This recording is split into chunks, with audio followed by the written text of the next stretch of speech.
पहले रोजे की इबादत के बाद दूसरे रोजे की इबादत शुरू हो जाती है। इबादत का एहतमाम वैसे तो नमाज के बाद से शुरू हो जाता है और दूसरे दिन की इबादत कुछ यूँ है कि जब आपने नमाज फजर अदा कर ली तो पांचवा कलमा यानी कि पंचम कलमा आपने 70 मरतबा पढ़ना है। इसके बाद नमाज ज़ोहर अदा करने के बाद सूरह फातिहा 40 मरतबा पढ़नी है, सूरह फातिहा, अलहम शरीफ। उसके बाद नमाज असर के बाद दुरूद इब्राहिमी यानी कि दुरूद शरीफ जो आप नॉर्मल नमाज में अत्तहियात के वक्त दुरूद पाक अदा करते हो वो वाली दुरूद पाक पढ़नी है आपने। इस वाली दुरूद का इसलिए बता रहा हूँ क्योंकि दरूद शरीफ की बहुत ज़्यादा इक़साम है, तो आपने नमाज वाली 25 मरतबा पढ़नी है। इसके बाद नमाज मगरिब अदा करने के बाद या वहाबो 133 मरतबा पढ़ना है। इसके बाद नमाज इशा अदा करने के बाद आपने सलातो तस्बीह के 4 रकात नफिल पढ़ने हैं। तस्बीह कुछ यूँ है, सुबहान अल्लाहि वल्हम्दुलिल्लाहि वला इलाहा इल्लल्लाहु वल्लाहु अकबर। और इसके अदा करने का तरीका कुछ यूँ है कि जब आप 4 रकात सलातो तस्बीह की नियत करके खड़े हो गए उसके बाद आपने नफिल कुछ इस तरह से अदा करने हैं कि सना के बाद तस्बीहात 15 मरतबा,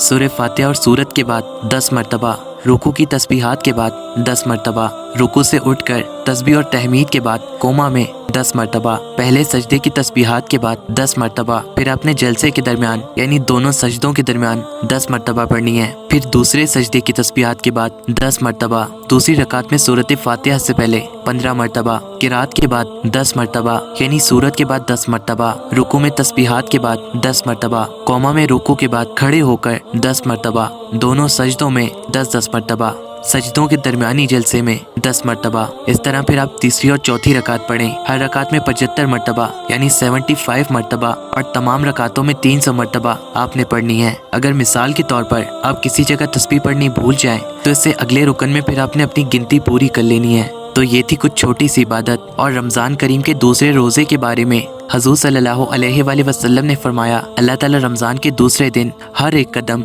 जो तुम उठाते हो इस कदम के बदले 1 साल की इबादत का सवाब अता करता है और 1 साल के रोज़ों का सवाब भी अता करता है। अल्हम्दुलिल्लाह, माशाल्लाह से अल्लाह ताला का जितना शुक्र किया जाए कम है, क्योंकि अल्लाह ताला ने हमें माह मुबारक जैसा महीना अता किया जो सब महीनों से बहुत अफजल है और इसकी इबादत का सवाब आपको 70 गुना ज़्यादा मिलता है। और आप सबसे मैं इतनी सी अर्ज़ करूँगा कि अपने आका मुस्तफ़ा हज़रत मोहम्मद सल्लल्लाहु अलैहि वसल्लम पर दुरूद भेजते रहें, क्या पता उनके सदके हमें भी जन्नत अता हो जाए। और यही दूसरे दिन की इबादत भी ख़त्म होती है। इबादत में बहुत मुख्तसर और छोटी छोटी बताता हूँ। ज़ाहिरी सी बात है आप सब भी रोज़ा रखकर थोड़ा सा आराम, थोड़ा सा सुकून चाहते होंगे, तो फिर इसीलिए मैंने नमाज के साथ साथ ही आप सबको छोटी छोटी इबादतें बता दी ताकि आप एक्स्ट्रा टाइम में कुरान पाक की तरफ और अल्लाह ताला के जिक्र की तरफ तवज्जो दे सके। रमज़ान शरीफ के दूसरे दिन की दुआ के साथ इख्तिताम करते हैं कि ए अल्लाह, आज के दिन मुझे अपनी नाराज़ी और अपनी सज़ाओं से बचाए रख और आज के दिन मुझे अपनी आयत पढ़ने की तौफीक दे